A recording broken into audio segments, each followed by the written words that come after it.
Welcome to USMNT Weekly on the Total Soccer Show, your one-stop shop for all things national team. In last week's episode, we went in-depth on the Americans in England's top two tiers, and in this episode, we're heading to the continent to give our hopes and expectations for the season for US stars playing on the European mainland, and also maybe Scotland if we have time. My name's Ryan Bailey, joining me today. Hello, Taylor Rockwell, how are you? I am doing well, Ryan Bailey. I'm excited to talk about the many too many Americans playing in Europe. It was maybe a little bit easier when we were just focused on the one country with the Americans in it. This one, lots of names. Apologies to Graham because we might not get to Scotland. Was the one country with Americans in it America or another one? It was the England. Okay, the England. Very good. Let's move on to the country with others. 4 countries in it, yeah. It's confusing.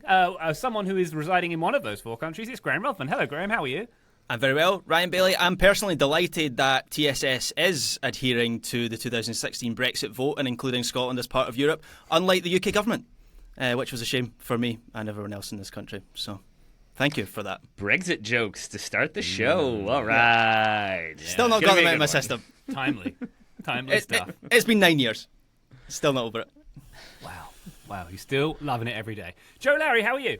I'm great. I like that as a show, as an entity, we do all of our stage setting after the show's already begun. So we do this sort of preview of these different Americans after most of their seasons have already started. That's just crafty work on our part. It makes our lives easier. Also, Taylor, speaking of making our lives easier, Taylor had a 20-minute Paxton Aronson soliloquy ready for the A block of this show. And just had the rug pulled out from under him when Tom Bogert reported that Paxton Aronson is headed to the Colorado Rapids. So, Taylor, in the spirit of making this simpler for you, you're welcome, I suppose. Or you should be thanking Paxton, really. I mean, I'm not thanking him because I spent a lot of time looking at the data for different Frankfurt players last season to figure out which one he might most replicate, and then we could figure out what he needed to do to be able to play at that level. I spent like half an hour doing research on stats related to Frankfurt for Paxton Aronson. I guess I should have spent that time researching Colorado instead. Oh, Paxton, you came to Frankfurt, now you're Did he, in though? Colorado, Did he? Taylor's hurt. We don't have photographic evidence that he was ever there. I mean, first of all, Ryan deserves credit for the singing. was Nicely done, excellent. Ryan. That rhyme was was well what improvised. got me. I'm just still bitter because I guess technically he went to Frankfurt and played a few games, but I feel like it was like, oh, Paxton, you went to Frankfurt and then went on loan and then went on loan again. And then everybody said nice things about you in preseason, and now you're in Colorado. Did he go to Frankfurt like I went to Frankfurt and stood with the Romanian ultras for 90 minutes? That was it. That's just what you do in Frankfurt, right? Context? That's the thing. That's what I did at the Euros. Right. I was there for as long as Paxton Aronson. If we combine the bits and pieces of Graham's life story, it feels like he's being increasingly radicalized by the Eastern Europe. Is what I'm picking up on. It's a lot of Eastern European overlap for sure. Yeah. I don't know what it means, but it's there. Good people. What can I say? Very good. All right, Graham, you wanted to do the whole thing on woke nonsense in the B block, so we'll wait for that. But in the meantime, patreon.com/Total Soccer Show is where you'll find our bonus content, bonus episodes, bonus videos, and access to our Discord server, where all the cool kids are hanging out, talking USMNT, and much more. Patreon.com/Total Soccer Show. Thank you to everybody who supports us via that medium. Let's get to our USMNT Weekly and our jaunt around the continent, and maybe Scotland. We're going to start in Germany, though. Taylor, your guy Gio Reyna, the last time I checked, still at Dortmund, hovering somewhere near the exit door. What's the deal? What's the deal? I know you all are not like the biggest Seinfeld fans, and probably a lot of people aren't, because it's a show that went off the air in the 90s, I believe. However, there's an arc in which George Costanza's work is trying to get him to quit, and they are like finding increasingly elaborate ways to force him out, like boarding up the door to his office and forcing him to work in a basement with asbestos. That sort of feels like what Dortmund are doing with Gio Reyna here. The most recent one being giving away his shirt number to Joe Bellingham and basically being like, yeah, we'll find you another one on the scrap heap if we need to. This has, from the time that he was heavily linked with the move to Parma, felt like brinksmanship, essentially. The Dortmund are playing hardball. They want a specific fee, believed to be around 10 million euros. Parma are not as inclined to fully meet that price tag. I think their initial offer was 6. Then it was 6, rising to 8 with certain incentives. The recent reporting is that they are much closer to a deal. We're on the verge of a deal, except that the numbers being reported are the exact same thing they were a month ago, which I can't then tell if this is Reyna's people sort of leaking that a deal is imminent, if this is Parma trying to force something through, if this is Dortmund trying to force something through. Either way, it still feels like one where we're going to get a move for Gio in the final days of the window, and I think that is the start of what will look like a successful season for him. I don't think staying at Dortmund and maybe finding some minutes here and there, maybe playing his way back into contention. I made an argument that I could see him doing that at Dortmund this season. All signs point to no one really wants him to stay at Dortmund, including the Reynas. And so I think moving to Parma, where he will get minutes and be a valued member of that squad, even if he's not a starter right away, I think that is the beginning of what a good season looks like for Gio Reyna. Yeah, he's done it at Dortmund. He hasn't started a game for them since February. They played all the way through the summer at the Club World Cup. I think he got like 12 minutes in the final group game when Dortmund were already through, and I think we all had the slim hope that maybe Niko Kovac would have a different opinion of Reyna. Maybe he does. It's just a lesser opinion than Edin Terzic, who at least gave him some minutes off the bench. So yeah, he's a complete non-factor at Dortmund right now. I did say when we spoke about this 2 or 3 weeks ago, I kind of predicted this would be stretched out to the end of the window because Dortmund don't really have any leverage here. They clearly don't want him. They are building this team without him. They've given his shirt number away before the start of the season, and barely anyone wants him in the transfer market. So Parma can just wait for the price to come down and the terms to get better. But it's not ideal for Reyna personally because he's already losing time here. Parma they're already one game into their season. They played Pescara at the Coppa Italia at the weekend. Obviously, the Serie A season starts this weekend. So that's at least 2 games that Reyna has missed. It could be possibly 3 games by the time he joins. He'll have had no pre-season with his new team, no integration time. And one of Parma's big summer signings, a player called Christian Ordonez, seems to be already impressing at the 10. That's where he played at the weekend. He cost €8.5 million from Villa Sarsfield in Argentina, which seems to be more than they'll pay for Reyna in the end. So he's already losing out here. He's already got a fight for his place, which I would still back him to win that fight and make his way into this team, but it's not ideal. I mean, it's not ideal, especially because when we last talked about it, we were also kind of the opinion that the new Parma coach, who's the former Arsenal assistant, had like specific plans for how he wanted to use Reyna, that he had identified Reyna as a player he wanted to use. I believe that was before Ordonez joins, and certainly before he started playing and looking really good.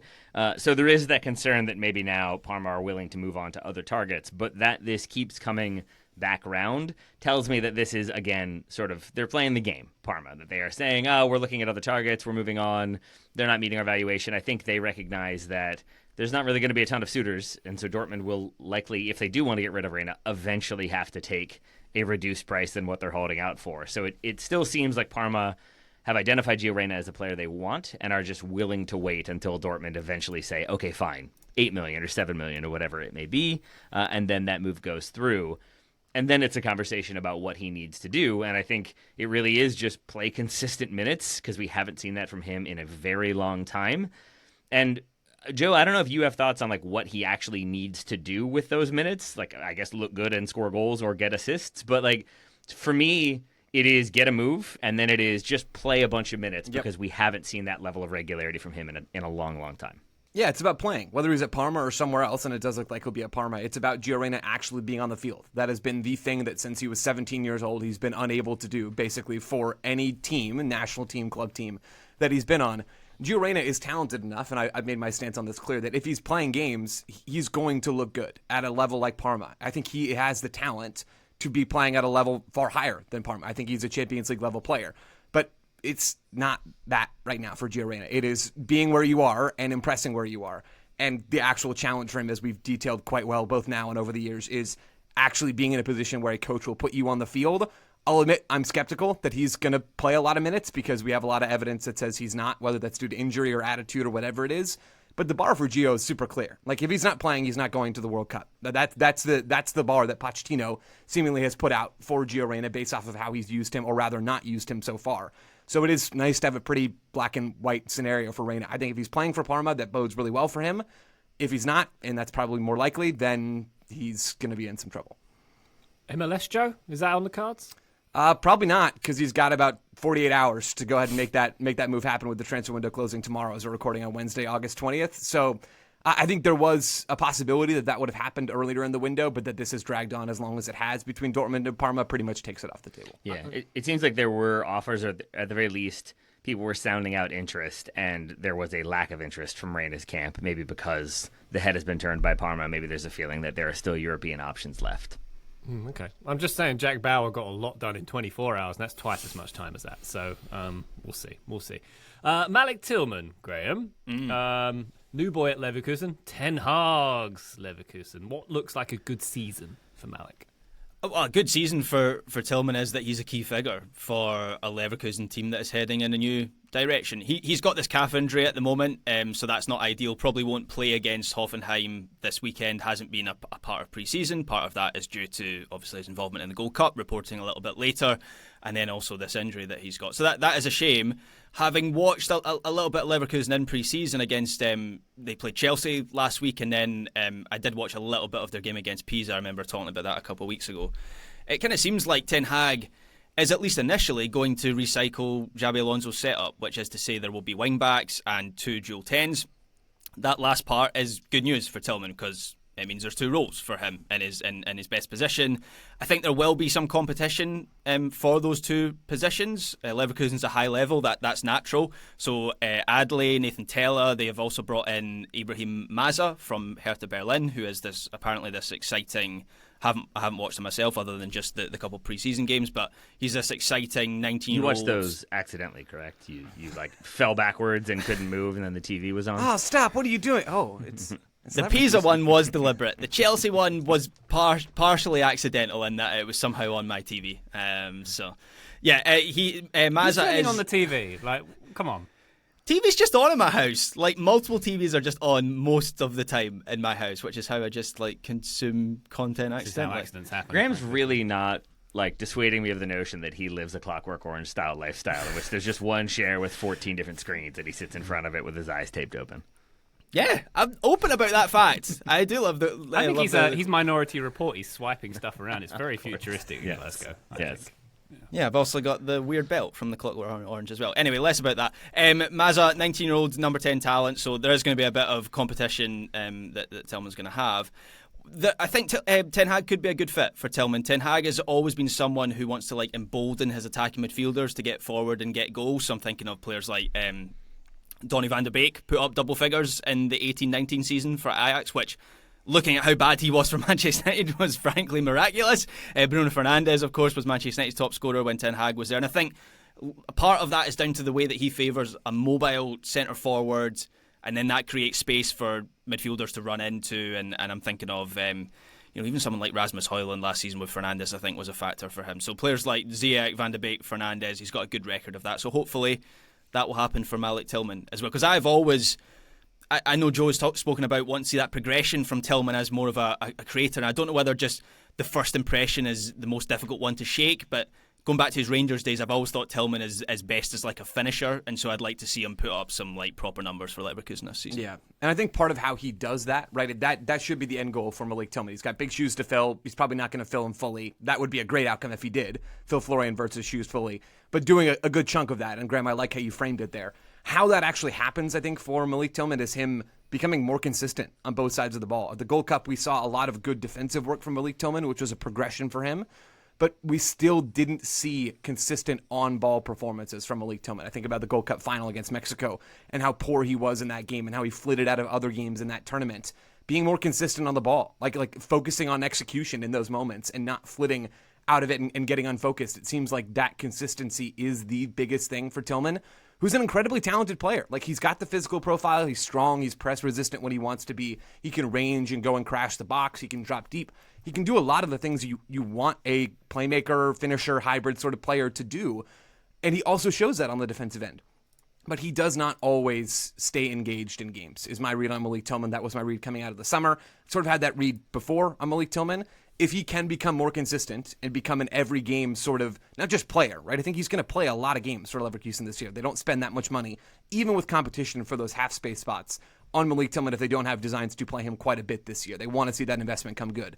But when I say I want him to be a regular player, like I want him to actually be pulling strings for Leverkusen on a regular basis, I think that's why they've brought him in. That, for me, at least him doing that more often, is a huge part of what could make this club season a good one for Malik Tillman. I am still a little bit concerned about this move. And I agree with everything that's been said about his ability, his talent, his potential to develop further. PSV supporters have said that, like, from what I read, that he is the closest thing that Leverkusen were going to get to a Wirtz replacement, albeit at a slightly lower level. But there was an expectation that he could come in and do some of the things that Wirtz was able to do and make Leverkusen continue to function.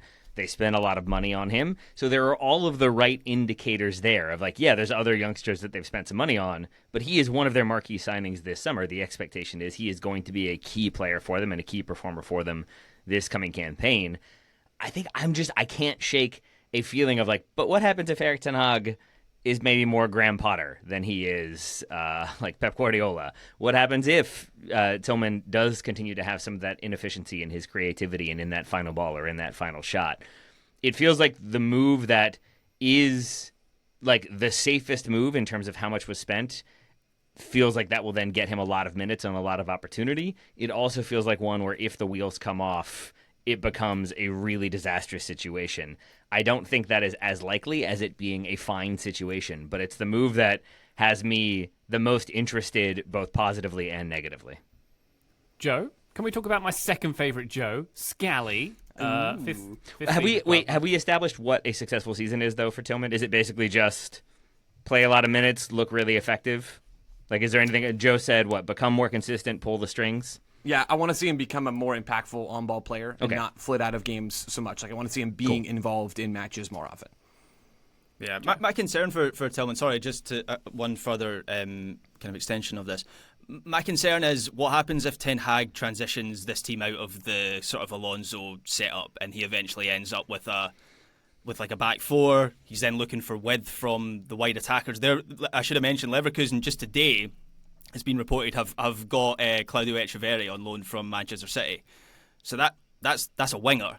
They're surely going to want to get him into the team. Does that transition them into like a 4-2-3-1? That then limits the positions Tillman can play into 1/2. Would he get squeezed out by a Nathan Taylor or an Adley? That would be my concern over the course of the season. But it seems at least that he's going to get a run at it when he gets back to fitness with this system that Ten Hag's using. All right. Scally time, Joe. What looks like a good season for Joe Scally? Is it, consistency like we've seen over the last few seasons in Gladbach for him? No, I think it's something more than that. Joe Scally, it's crazy to me that Joe Scally is only 22 years old. It feels like he should be at least 26 by now. Yeah, right? Let that sink in for just a second. Fully thought Joe he was Scally 25. has been the model of consistency for really both club and country in that he does his thing, which is sit back as a stay-at-home fullback on the right side and like be okay. That's the whole Joe Scally thing, right? He has not been anything more than okay for Gladbach or for the U.S. men's national team basically ever. And that's fine. Like, he is an incredibly good soccer player who's going to have a great career. He's probably going to be on a lot of World Cup rosters. That's okay. But if Joe Scally wants to have a truly good season this year, it looks like more than just playing and starting 30 games for Leverkusen, for Gladbach, which he will do. It is adding something to his game. And if you look at Joe Scally's game, the thing that is obviously missing is his distribution. He is not an incredible distributor of the ball from deeper areas. You could also add chance creation into this mix, but he's just not often asked to be that attacking third kind of presence for club or country. So I think that's a bit unfair. But if you go through and look at his ball progression numbers, right? Think about passes that are traveling upfield. Joe Scally, among fullbacks in the Bundesliga last year, 15th percentile in progressive passes per 90 minutes. He just does not move the ball forward at an elite level. He is a recycler of possession rather than a progressor of possession. So if I'm looking at something to watch for Joe Scally, and this is the thing I've been watching for him for years now because he has been at this level for quite some time, it is adding that piece to his game. Can he become a better passer under pressure? Can he move and break lines more regularly on the dribble? Yes, but primarily with his passing. That's the thing for Joe Scally that I think will define whether this year is a good one or whether it's just what we've been seeing before, which is fine, but not the same. I agree with about 90% of what Joe said. Almost had it. The only thing I disagree with is I do think he's been asked to do that at times for country, and I think we've seen the limitations. Yeah, true. Similar to when Christopher Lund is asked to be a Jedi replacement, and he's sort of like, yeah, but wouldn't you rather I just stayed home and played safe? Because that's more what I do. And I think that limitation is why Joe Scally isn't called up for the Gold Cup. And going back and looking at some of Pochettino's answers, it just feels like that wasn't the profile of player he was looking for. Maybe there's other factors in there too, but I think he wanted somebody who could be a bit more attacking, who could get more involved in the game in a more advanced position. So I then agree with everything else that Joe has said. If you look at Scally's numbers for a moment, his minutes have increased every single year for the past 4 seasons. However, in almost 9,000 minutes for Gladbach, he has 6 assists, and his expected assisted goals is 6.2. So he is dead on for what is expected of him. It's just that now I would like to expect more. Similarly, I think in about 6,100 Bundesliga touches, that's all his touches, and in all of those seasons, 1,158 are in the final third. That's about 19%. 93 are in the opposition penalty area. That is 1.5%. That tells you he is not involved in the attack, and he is certainly not involved in that kind of final phase when they're trying to create at the end. And so I think those numbers, those final 2 numbers, have to go up if he wants to get back on Poch's radar. I think for him, a successful club season is play as many minutes as he has, have Gladbach kind of go back and up into European contention, and that's all very good for him from a club career perspective. But if he wants to be at the World Cup, if he wants to be back in that squad or back in contention, I think at the very least, the number of touches in the final third and the attacking third have to increase. I think Joe's right. I don't know if that's a thing that Gladbach will want. I don't know if he's put in a situation where that will be possible. But I think even just getting a touch, then he's involved. At least he's an outpass. I don't need him to improve his assists or get a goal here and there. I need him to be just on the ball in an attacking space and then have to keep that possession moving, or maybe try to find a pass or two. But I think just more attacking involvement would be a very critical development for him in terms of a national team perspective. Just very quickly, Taylor, when you mentioned the minutes that he played last season, Anthony Robinson was the only US player in the Big 5 European leagues last season to play more minutes than Joe Scally for Gladbach. So that does say that they're pleased with him to a certain extent. Also, Stefan Leiner, who was his competition at right back last season, is gone. He's gone to Salzburg, and as far as I can see, they brought in a guy from FC Copenhagen called Kevin Dix. That is apparently how you pronounce that name. He has played at right back in pre-season in a couple of games, but in the DFB Pokal at the weekend there, he played at centre back. So it seems like Joe Scally just has that position nailed down for Gladbach this season. So yeah, I agree, Taylor. Let's see if he can do something more with those minutes. And the fact he is 22 and he's had such experience is something that stands him in good stead, I think. There we go. Scally surely got his place now down in our Pirate 11 as well, right? With Morgan Rogers and Miles Skelly and Dave Jones as coach. Absolutely. Yeah, very good. Great shout, Ryan. Great shout. Do you think Joe Scally is married or has a girlfriend? Because if so, he has a scallywag, yes? Oh, yes! Well done. Yes, Taylor. Yes, you're on my frequency. I love it. Paxton Aronson Taylor, disqualified from conversation now as we were on the verge of that move to Colorado. Yeah, move on. Yeah, again, to set it up, researching him last night before seeing the news that he was moving to Colorado / had already moved to Colorado, I just want to emphasize that everything that was being said about him was that the loans had gone really well for him because he had spent last season on loan but had performed well, had scored some goals, had gotten a bunch of assists, 8 goals, 4 assists in 2,700 plus minutes on loan. And so it felt like he was poised to stay with the team, which he did, and play in preseason, which he has. He scored their final goal in a 5-0 win in the DFB Pokal. His first ever goal for Frankfurt. I guess that's a good note to end on. But it felt like he was now in a situation where he was going to be one of the players who could then start to come through and start to get 600, 700, 800 minutes this year in all competitions. And that's what players of kind of his age and stature had done last season. John Ozun, I don't know why I'm going along on this other than I did the research. Basically, it felt like he was in a position where he was going to be a squad player getting minutes for a very solid potential European candidate Bundesliga club, and now he's going to Colorado.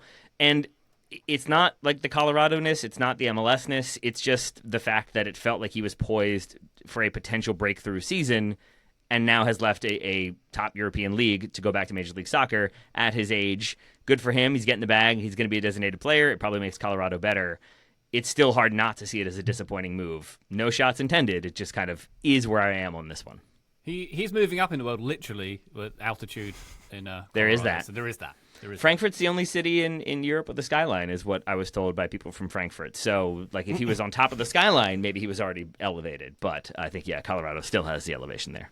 Interesting. I know, right? I made that same face when I was told that. I bet Edinburgh's got one. Scotland's first city.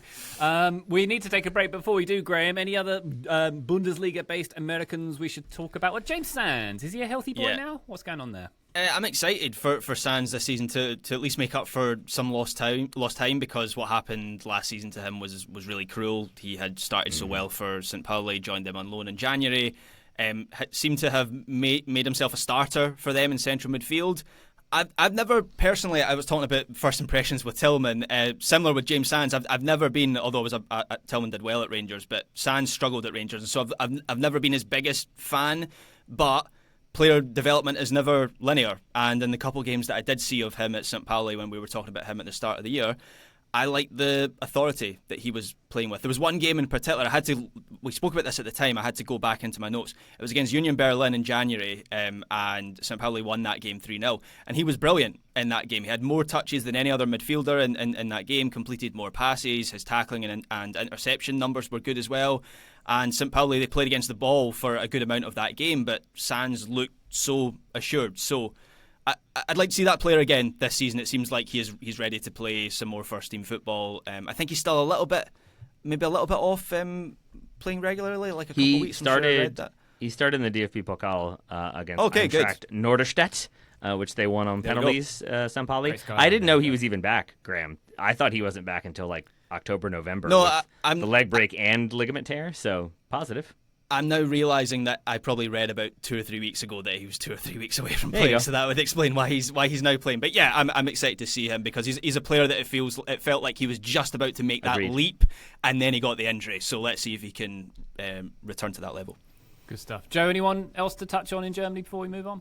Kevin Paredes get healthy, Noah Kai Banks become a starter. I think it's possible. That's all I have.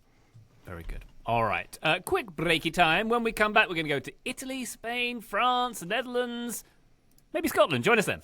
Total Soccer Show. Welcome back to USMNT Weekly. Let's take ourselves to Italy. All right. Why don't you start off, Taylor, with what's his name? Mark and Kelly's kid, Christian Pulisic. No way you just introduced him like that.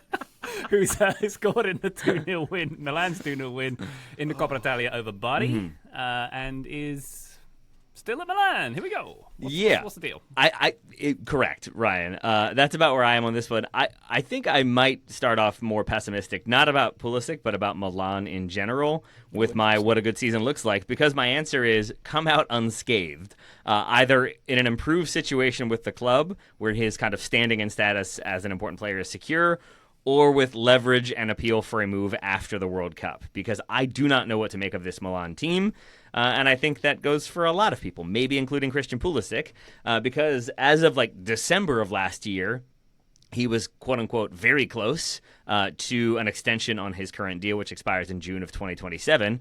Last I saw, contract talks were on hold with his representatives. And it seems like some of that has to do with having 2 managers last season, or maybe even 3. Now there's Allegri in there. There's rumors that there's somewhat of a dysfunctional locker room. Tiana Reinders, who is, I would say, far and away their most important and best player last year, no longer with the club. There's a feeling of, is this Milan team going to be functional? Are they going to be a very sort of doer Allegri team? And so I think there are many questions about how Milan will work, how they will fit. So far it's been a 3-5-2 for them.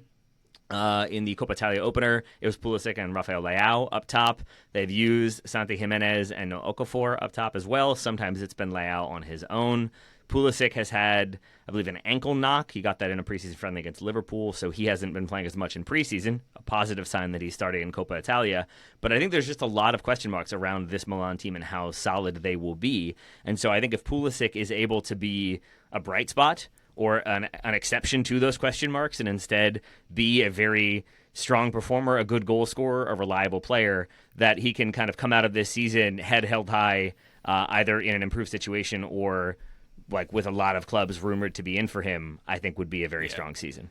The tactical stuff is fascinating. The fact that Allegri has used this 3-5-2 and the fact that he's used Leao and Pulisic as his front two, and maybe that changes once Rasmus Højlund gets over the line, which seems like that's going to happen. Maybe that shifts them to more of a sort of orthodox front three where you could have Leao on one side, Pulisic on the other, and Højlund through the middle, or Jimenez as well, I guess, as the centre forward as well. But it seems like Allegri is quite wedded to the system. And I think it could work for Christian Pulisic. It changes his role for that team, particularly when you contrast it to his role for the national team.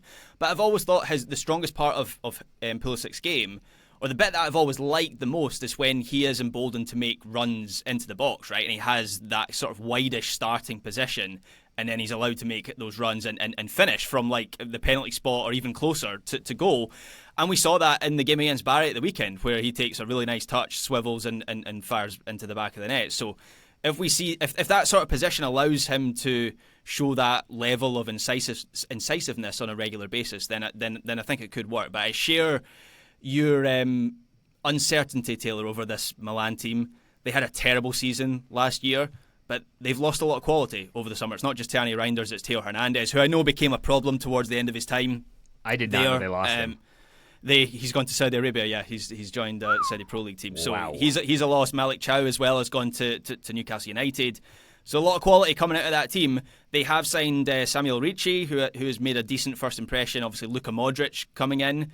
Are they going to get the Luka Modric of even like 3 years ago, or are they going to get the Luka Modric that kind of fizzled out towards the end of his Real Madrid career?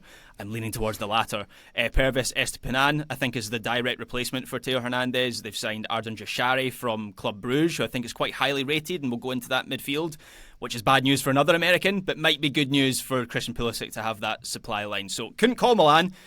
Could be good, could be bad, which is kind of where I am with a lot of Serie A teams at this moment in time. Graham, did you say they've signed a centre back? They signed someone from Genoa, and I can't remember what his name is, but he's slightly unproven. Yeah, it feels like that's been their business of like, yeah, we lost Reinders, we brought in Modric, who was exceptionally good and hopefully maybe still can be. We lost like a reliable starting center back, but we've got one who's promising and exciting. Yeah, we lost Theo Hernandez, who's exceptional at what he does, but Pervis Estupiñán will be just as good, right? Like that's where a lot of my confusion about Milan comes in. Plus Allegri on top. And so this has become like a Milan season preview more than a Pulisic one, but I think that is the story of Pulisic's season. I don't think he is the player that individually elevates this team. I don't think he is able to do that. I think very few players could. And so I think it's about kind of keeping stability and consistency and minutes and fun, exciting moments when there might not be as many of those for AC Milan this campaign. All right. Joe, will Milan have Yunus Musah in their ranks, do we think, this coming season? Seems to be maybe Forest, maybe Napoli, a few potential destinations for Yunus Musah as well. Yeah, my honest answer is I don't know what's going to happen with Yunus Musah, but I do know what a successful season for Yunus Musah would look like. And I'm curious to hear if my compatriots here would agree with me. Graham, you're 85%. Fine. Actually, that's a good ratio. I'll take it. I want to see Yunus Musah play as a central midfielder this season. That's kind of the whole thing. Although what that really will enable Yunus Musah to do is improve on the ball, not with his progressive carries, but with his progressive passes, with that 360-degree view. Right, Yunus Musah throughout his career, there's some Weston McKennie shading to all of this, has been shunted out wide by Valencia. It's happened at Milan. It's happened with the US men's national team. That is not his best position because he does not. He does not drive at opposing fullbacks and beat them 1v1 and get really dangerous service into the box. He's not goal dangerous. That is not an area where he is at his best. Where Yunus Musah is at his best and the skill that has elevated him in possession is his ability to drop his shoulder and do a Musah maneuver. Where, yes, he's dangerous on the dribble, but not in a out wide, I'm going to beat you and put it in a goal dangerous action kind of way. But in a, I can slalom through the lines, I can deal with you on my hip and continue to press forward because I'm strong, I'm savvy on the ball, I move really gracefully through midfield. That's where the Yunus Musah maneuver was birthed from, a sequences just like that, and that is still his best thing in possession. The other thing that Musah is excellent at is covering ground. Like, he's athletic, he can range, he can win the ball, but the thing that is missing for him to become this complete central midfielder is his distribution. Like, he is not consistently, we've seen flashes of it from Milan and with the US, but he is not consistently an impact player with his distribution and with his creation. Once he slaloms through two lines of the opposing defensive structure and he's in the final third, it's sort of like the Darlington Nagby thing of, well, oh crap, I'm here, what do I do now? That has to change for Musah. He has to get sharper in those moments and even deeper downfield as well. And the way that happens is him not being shunted out wide to play as a wingback or to play as a wide midfielder. The way he improves at that stuff is by getting minutes in central midfield. So I don't much care, frankly, where Yunus Musah is playing this season. I would prefer him to maybe even drop a level below Forest and Napoli and Milan. I just want to see him playing in central midfield. So whatever that has to look like for that to happen, it's fine by me. It doesn't really matter to me what the level is. I mean, within reason, right? I'm not talking about the Bulgarian third division. But if he's playing in central midfield this year, I think we will see some improvement on the ball. And if we see that improvement on the ball with his distribution, it will be a good year for Musah. I frankly think he is going to have to drop down a level because the clubs that he's been linked with, Nottingham Forest, I don't think he starts there. I mean, he'll get some minutes off the bench, but I mean, they're just going to sign Douglas Luiz, so he'll be quite far down the pecking order there. And then Napoli as well. Don't think he gets much game time there either. So I think maybe looking at sort of a Gio Reyna style move to a Parma or somewhere like that in Serie A might be where he becomes like a key figure. The latest reporting I saw, though, is that Allegri likes him after Milan's sporting director, I think I read that quote previously, was basically like, here's why he doesn't fit our system and here's why we don't need him in the team anymore, period. Now it seems like Allegri is okay with keeping him. Unfortunately, it seems like he's okay with keeping him to play him as a right wing back. So, Joe, if he starts 25 games for Milan this season as a right wing back, is it a successful season? I feel like we have our answer right there. No. Yeah, I think it has to be in central midfield because that is the only area for Yunus Musah where I mean, look, Yunus Musah could have a great long European career as a squad player for a team at Milan or Juventus' tier. Like, that is super possible. He can go and have a similar career to Tim Weah or to Weston McKennie, and that's great. I mean, Weston McKennie actually be a really good outcome for Yunus Musah. But if we're viewing this through the lens of how can Yunus Musah become I'll just use this kind of general bracketed term again on this episode, how can he become a Champions League level player in his career and get real starting minutes for a team like that and become an impact player for the U.S. at a level we haven't seen him reach before? It is not by playing wingback. It is him playing central midfield. So I think that has to start sometime, and I don't know why that sometime shouldn't be now. Joe, what stops him from being a capable Tyler Adams deputy replacement? He doesn't have the same ball-winning instincts. Like Tyler Adams is, we try not to use this term on the show, but he is world-class. Like, he is in the top 0.1% of transitioning from attack to defense and sprinting at you and winning the ball off of you. And Yunus Musah is just not that player. If you want to play with Musah deeper, that's fine, but he also just doesn't have the distribution from deeper areas that you would prefer from a player. If they're not going to be an Adams-level ball winner, well, then you need to make up for that with some other skill. And Musah it's too one-dimensional still in that part of the field for him to make sense deeper downfield, at least in my view. Maybe there's a coach out there that sees something different. I kind of hope there is, because I want Musah to get minutes in those sorts of areas. But we just haven't seen his ability to do those things yet. So then, similar question to what I asked before. If he becomes a starting central midfielder for Milan under Allegri, but it is with improved ball-winning statistics and performance, but less so progressive passing and decision-making, is that still a successful season, or does he need to add that little bit of passing to make you feel better? No, I mean, I think that would be a big step in the right direction. Like, if Musah somehow becomes like an incredible ball winner at the base of midfield, that would be a really nice outcome for him. That would not be... I think it is far more likely that he develops with his distribution than he does that, because I think that's kind of a you either have it or you don't sort of thing, and you can improve the on-ball stuff where the athletic stuff at least is much harder to do, and those instincts are harder to train, I think. But, I mean, if Musah gets minutes in midfield and improves at stuff, I would be willing to call that a good season. I think the reason why I'm trying to drill down on this, and I think we have, is just because Musah has been like a right winger at times, a right wing back, a right back, a central midfielder, and it seems like no one is fully confident how they specifically want to use him. And so my kind of line for a good season was stability in minutes, finding a position and role that worked for him, basically. And it seems like Joe has a similar idea. I was okay with that being a right wing back if that's where he's going to excel and kind of look comfortable and start to become comfortable. But if it is central midfield, I think that would be even better, and I would like that even more. So I think that's what it is for me, is basically just like, okay, we know where he's starting. If we can predict from like 3 games in a row that Musah is going to be a central midfielder instead of, oh, no, he's a right back today. Oh, no, I guess he's starting on the wing today. Oh, he subbed on as a center back? That's new. Like, I don't want that level of variety to his game this year. All right. Graham, Weston McKennie, not sure what his future looks like either. But what does a good season look like for him? Is it consistency of position? Is it top minutes? What is it? I mean, speaking personally, that's what I want for Weston McKennie at this point in his career. I want him to play his actual position and not left back like he did for a stretch of last season. He was actually okay at left back for Juventus in those few games, and that's kind of the Weston McKennie superpower, right? Is you can place him anywhere in the pitch and he will look okay. He will cope. But I want him to play somewhere where he can have a real influence on games. And I've spoken in the past about my confusion over Weston McKennie. I find him a confusing player, and some of that is on me. I think sometimes I struggle to assess midfielders. I want them to do specific things, and I think Weston McKennie is maybe more of an all-rounder. But nonetheless, I want him to influence games for Juve in a specific way. If he's not getting a move, which that seems to have cooled in the last couple of weeks, I haven't seen Joe Taylor. Have you seen any kind of rumours or reporting? Yeah, it has gone quiet on that front. So it kind of seems like he's just gonna survive at Juventus again through another transfer window. I have no doubt that he'll get minutes. But Juve as a whole feels like are in a state of flux right now. Their summer rebuild hasn't done much rebuilding. They have not been able to shift on players, and actually that's probably a good thing for Weston McKennie. But in terms of him being in a high-level team, maybe not such a good thing. So maybe a case of deja vu for him this season in terms of what he can achieve. Did I see that he's their vice captain? Feels sounds about right. That feels very on brand for him. Of like, maybe he's going to be sold, but also he's their vice captain. But maybe he also enraged the entire country by talking about a lack of food varieties in Italy. Yeah, I mean, I think he is maybe the player that I'm most okay with of everyone we've talked about, and maybe we'll talk about today. He's the player that I'm most like, yeah, I guess more of the same. Like that's fine. I think he's the one. I tend to agree with Joe. Is the most like we know what we're going to get from him. We know who he's going to be, and I think another season at Juve kind of keeps him in that status. He's going to start.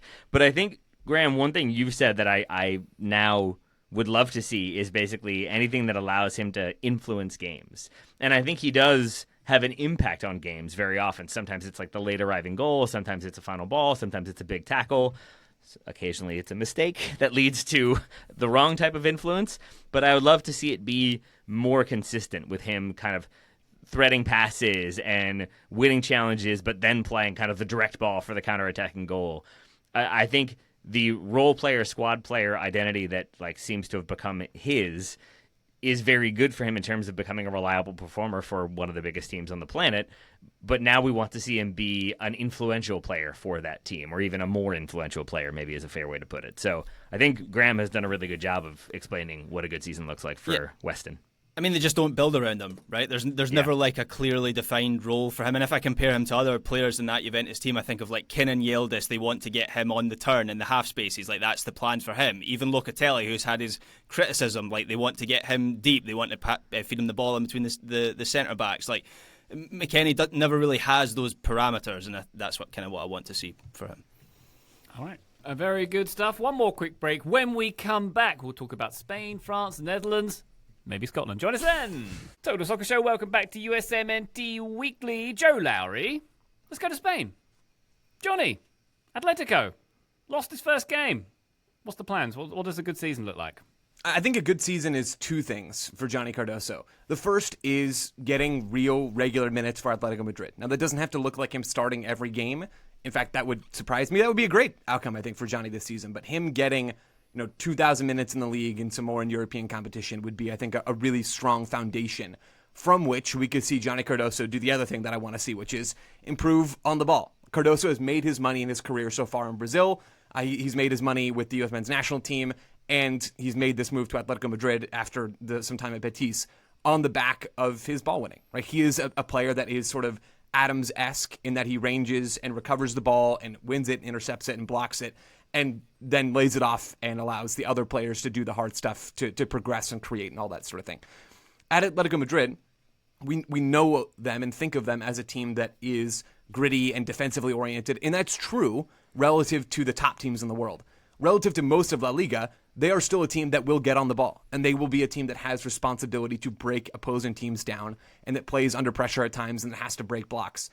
I want to see Johnny Cardoso take advantage of those kinds of games against lower quality teams in Spain and be a more influential player on the ball. Like that is the area of his game that I think is lacking. That's what we see fail him regularly, like a weird amount with the U.S. men's national team.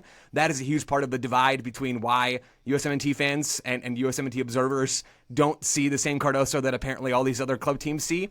That for me is the bar for Cardoso, is him becoming more consistent on the ball, making fewer big high-profile mistakes, and progressing it forward after he wins it. That feels like a good goal for Cardoso to have in this club season. That would be great if that were to happen, because obviously that rounds him out as a player. I don't know how likely that is in this Atleti team. I hear you, Joe. Like, against most opponents, Atleti are still the ball dominant team. Against Espanyol at the weekend, I just checked it there while you were speaking. They had 60% of possession. Johnny plays the first half in that game. Thought he was actually pretty good. There's a bit of confusion or a bit of mystery over why he was hooked at half time. He wasn't a booking. He's coming back from injury. I've largely only seen praise of his performance in places like Marca and on Twitter from some of the Spanish journalists.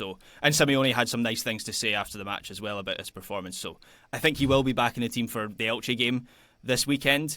But just thinking about what he did in that game, he still had Conor Gallagher alongside him to carry the ball. It was still Pablo Barrios who was the one. I think of that little sequence, Taylor, that we talked about in Week in Review, where they kind of bounce passes off each other and then it's Alvarez through the middle. I think Johnny was one of the few players who wasn't involved in that sequence. His starting position is just going to be very deep for this Atleti midfield, and so I just don't know how realistic it is to expect him to have. I mean, he's fine.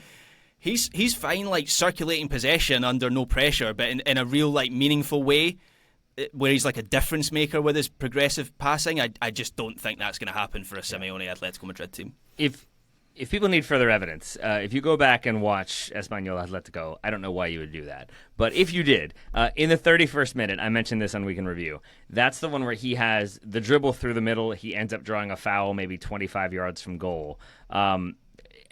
And like, that's good. He's on the dribble. He gets fouled. He creates an opportunity. However, it looks for all the world like when a lineman kind of like catches a deflected pass and now they're kind of running for their lives of like, I don't know what I'm doing here. I don't know why I have the ball. Like, you can see him not know what he's doing, not really know where he's going to pass the ball. Just like, oh, I guess I'll keep dribbling then. I guess I'll keep dribbling then. Like, it is not a look of comfort. It is not a, like, I don't want to say a composed run because that sounds like I am like being overly critical, and I don't mean to be. It's just that I think that stood out to me as he still does not look particularly comfortable on the ball, and hopefully this season, I don't know how likely it is, I agree with that point, but I think if he can have those runs where occasionally he springs a Musah maneuver, but it feels like, oh yeah, he's got that in his bag, that's right, as opposed to, oh, that's a lineman scrambling for a first down and trying desperately to hold on to the ball. I think that would be the change I would like to see, in addition to getting real minutes, improving on the ball, and not being subbed out every game at halftime. I mean, at the same time, if he does what he has been signed to do, if he does that well this season, I think that firmly puts him in the picture for a role at the World Cup, whether that's a starting role or but like, I think USMNT fans have seen the absolute worst of Johnny Cardoso, and that is not a fair reflection of what he is as a player. Like, I don't know what's happening with him in this team, but the fact that he is coughing up a goal or a blunder in every single match that he plays for the USMNT is just not the player that he is. He's clearly better than that, and we've spoken about why it is for the US he maybe struggles in terms of the approach of that team. But I think for what Atleti have signed him to do, there's a chance that he does become a key figure, and at that point it kind of becomes impossible for Poch to ignore him for the World Cup. And to your point, Graham, like, we've seen the limitations of his game when it comes to the US, but that's the US when they are playing like CONCACAF opposition, if it's Nations League, if it's Gold Cup, where they are going to be the more ball-dominant team, where they're going to have more possession, where they're playing teams that are maybe going to spring a surprise press here and there, but are largely going to sit off, and then it's what do you do with the ball? That is not his skill set. In the World Cup, you're going to have stronger teams, where the U.S. is going to be with like 30% possession, and they're going to be defending for their lives and trying to organize and then hit on the counter. That, to me, does feel like a scenario in which, if he is a reliable player, consistent minutes, I think Joe's spotlight of 2,000 plus more in other competitions, I think that's a great bar. If he's doing that, yeah, I think that's a successful season. That very much puts him in the sights for the World Cup, because he can be that reliable defensive midfielder when the U.S. needs that, either as a starter or as a substitute later in games. All right, let's take a jaunt to France, where Tim Weah is continuing the Weah legacy at Marseille. Came on in the opening day loss for Marseille to Rennes. It's going fine. Everyone's fine. All good? Yeah, great. Yeah. It is so much the Troy from Community gif of him walking into the apartment that's on fire. Yes. That is Tim Weah at Marseille after that opening loss is really kind of what he walked into. The locker room did seem to actually be on fire at points following that loss. I have sympathy for him. Were the firefighters on strike? It was France. Yeah, perhaps. I think it was Adrien Rabiot's mum that was to blame, actually. Fair enough. Anything to say? No, Graham, just about I guess for listeners who don't know what's going on, because we've made a lot of reference there to it without actually explaining what's happening. So I quite strongly made the case that this is a good move for Tim Weah, and Roberto De Zerbi is doing his best to prove what an absolute idiot I am, because Marseille's season already feels like you proved that yourself, buddy. Yeah. Yeah, I know. I does don't have need it in someone the else to Graham, do though. that for me. We do know. Yeah, he's just adding to it. But yeah, it feels like it's blowing up their season already, and not in a good way. So Marseille, as you mentioned, Ryan, lost their first game of the season against Rennes. Adrien Rabiot and Jonathan Rowe then ended up in a scrap after the game. De Zerbi has told both players that they won't play for him again. They've been told to find new clubs, placed on the transfer market, on the transfer list. De Zerbi has a history of this, not just at other clubs, but at Marseille earlier this year, when he did exactly the same thing with Kone.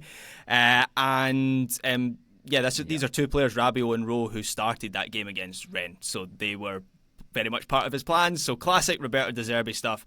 Weah comes on at halftime of the Rennes game. He seemed to go in at right back, which is, I expected to go in at right wing back, so there's broadly kind of the same position there.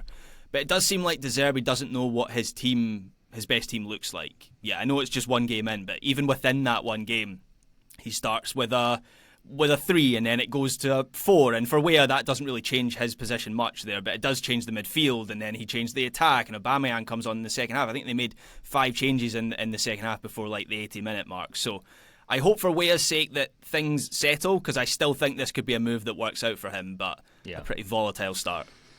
Yeah, certainly volatile. I'll come back to that one. In terms of his actual performance in the game, I agree with everything Graham said. Comes on, it seems like, as a right back, that then, as the game goes on, becomes a right wing back. I think when the goal is scored, Weah is not at fault. He is stepping at the right spot. He is not keeping anybody onside, unlike most of the rest of the Marseille defense. But when that ball is played, they are in a back 5. So it does feel like it's the right back, right wing back.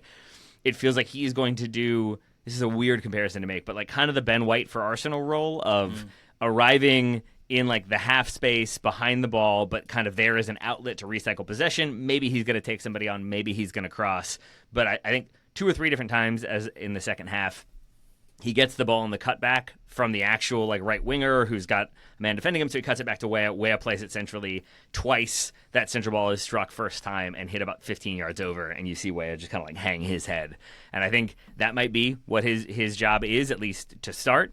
I think maybe that's because De Zerbi has other issues to figure out and work out, and so maybe as the season goes on, we see Weah be given more responsibility, or more freedom rather, to kind of go at defenders and try to make something happen and try to combine down that right side.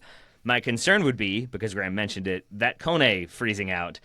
It seems to be, I'm sure there's an accumulation of events, but from the clip I saw, it's basically Kone being pretty slack in training, and he's obviously supposed to receive and then turn and play a certain way, and he doesn't control the ball. It pops up, then he loses possession, and doesn't really work super hard to win it back. But De Zerbi loses his mind. I almost cursed there.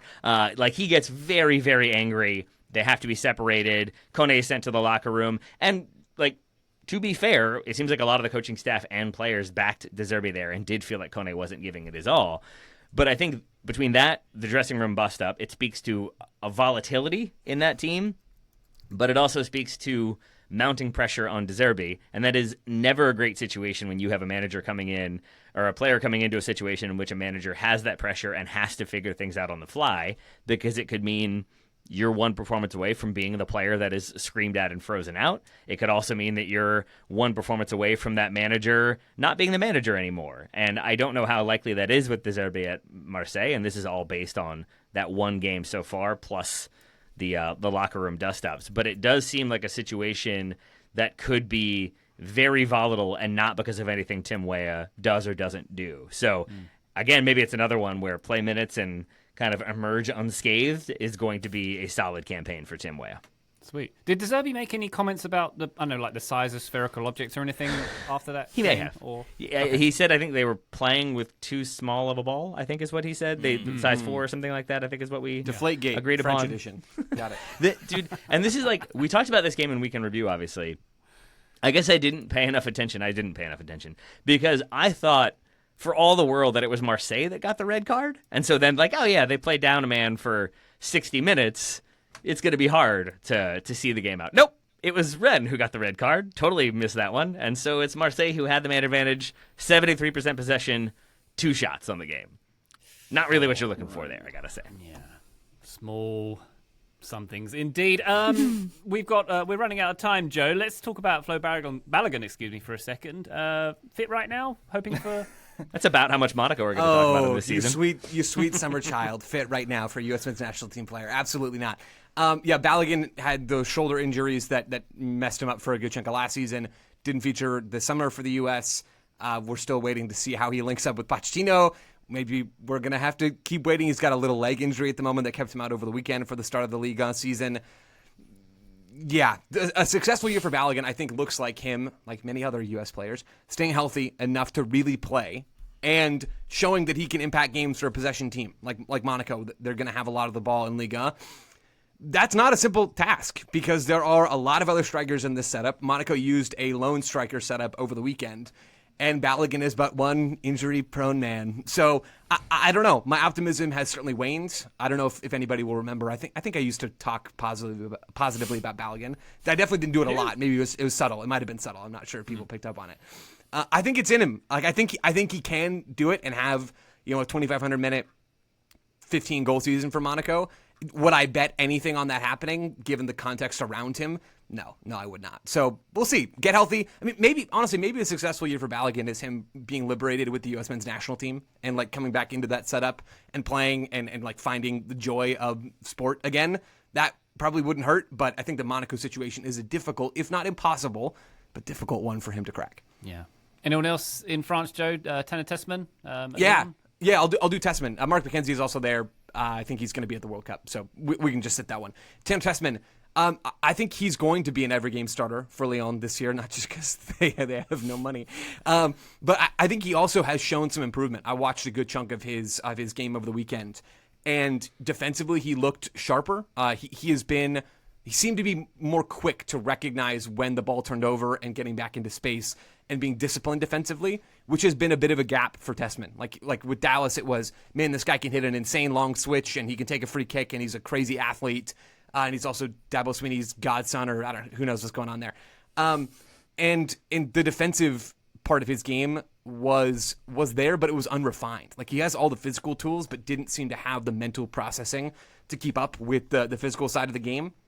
And I think he's showing more of that. We saw it some last season. He's showing a bit more of it this year. If he becomes better in tight spots on the ball in possession, I think that's a need for him, and continues to show that his defensive reaction time and positioning have improved, I think he'll be at the World Cup. Like I think that is absolutely on the table for Tessman. I think a good season's on the table. I want to see those things, both sides of the ball, seeing that sort of consistency in tight spots and ranging defensively and being engaged in that part of the game. That would be a really, really good season for Tanner Tessman. All right, LA, Tanner. All right, one more, maybe more than one more league to look at. But real quick, Taylor, let's go to the Netherlands, shall we? And PSV in particular. Obviously, Ricardo Pepi and Serginho Dest are there. One's playing, one's not.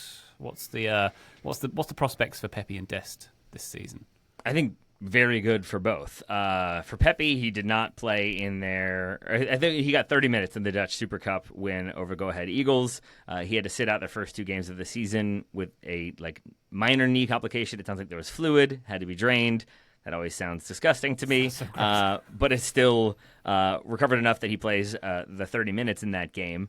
However, during that time when he has the drainage, Alisson Playa, who was signed this summer, goes down with injury. I believe he was signed this summer. Is that right, Graham? Yep. Yes, that's right. Yeah. Torn ACL, out for the rest of the season. Luc de Jong is also gone. So their options are limited. It feels like this is Ricardo Pepi's number 9 shirt, which it literally is. He's wearing number 9 now. It feels like it is his job to score the goals and make PSV successful. I think he is going to get a ton of minutes. And so a good season for him is basically staying healthy, playing a ton of minutes, and cementing his status as their primary striker and basically not letting that situation slip through his fingers. Not letting a youngster come through and kind of supplant him and get hot and then stay hot, or not letting a signing come in on the last day and then supplant him. Last season, 18 games, 5 starts, about 700 minutes, and 11 goals. The last time he did better than that from a goals perspective was, I think, with Groningen. He got 12 goals in the 2022-2023 season. So I think playing well over 2,500 minutes and setting a career high for goals scored is kind of almost the bar of 20 what I'm goals, looking please. at. Yeah. That's what I want to see. Like, if you're Yeah. playing for a team like PSV, who I don't know whether they're going to win the title. Obviously, they lost a lot of talent over the summer, but broadly speaking, dominant team in that league. You're the starting number 9. Everyone else has either been sold or injured, and you scored 11 goals last season. Yeah, 20 Yeah. plus in the league for me is what I'm looking for. And then with Serginho Dest, he scored the winner in that Super Cup final. 2 starts so far, that totals 171 minutes. He has only played over 2,000 minutes once in his entire career. That would be his first season with PSV. So I think a good season for him is 2,000 plus minutes and a career record for goals and assists. The best he has managed, this was surprising to me, is 2 goals and 6 assists that same season with PSV. From an assist standpoint, I think he also was okay with Barcelona.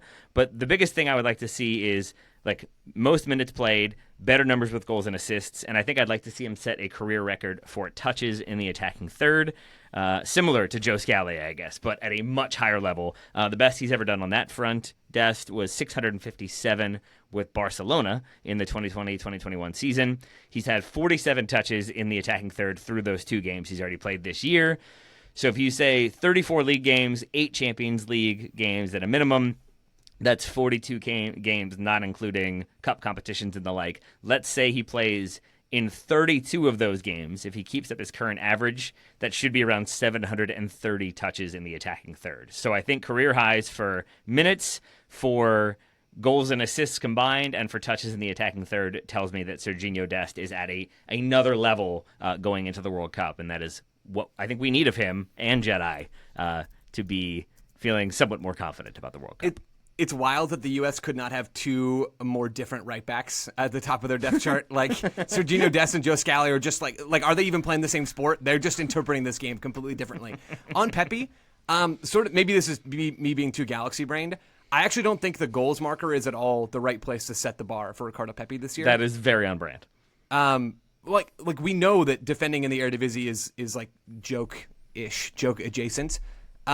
And we know he's going to eat up all the minutes. Even before Playa went down injured, it was going to be Ricardo Pepi. Like, they're getting $20, $30 million offers from European clubs for Ricardo Pepi. Like, they want to put him in the shop window. He's going to play. It didn't matter if Playa was around or not. Like, this was always Ricardo Pepi's year. For me, yes, score a bunch of goals. Of course, that needs to be part of the equation. Getting good spots, that's a huge part of being a number 9. I want to see Pepi do all the other stuff, though, as well. Like, I want to see this in addition to the goal-scoring stuff. Improve hold-up play. Like, Pepi is a lanky dude that has some ability to hold up the ball. We saw it at times last year. He can do that more consistently. Like, he can get stronger. He can deal with larger physical center backs on his back better. I want to see that. I want to see him improving up his link play, like his distribution up top as a 9 with that right foot. I want to see his pressing continue to improve. Like, if you're Ricardo Pepi, the goals are going to come this year. Like, I will be shocked if Ricardo Pepi doesn't score at least 15, 18 goals in the Eredivisie this season. Like, he needs to get better at all the other stuff because there are other 9s in the pool that are better at some of those things than he is. I think about Folarin Balogun in a lot of those situations.